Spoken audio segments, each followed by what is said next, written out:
Happy birthday, Amelito. Have a great one.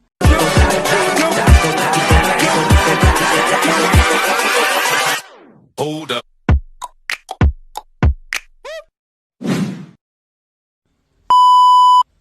Happy birthday, Amelito. Have a great one. Narinig ko kay mommy yung story mo and sobrang nakakabilib ka. Nakaka-amaze lang kasi despite nung kalagayan mo ngayon, hindi mo to ginawang hindrance para sa creativity mo, para pagpatuloy yung pagpipintura mo. Kaya naman talagang nakaka-proud ka. Happy birthday ulit!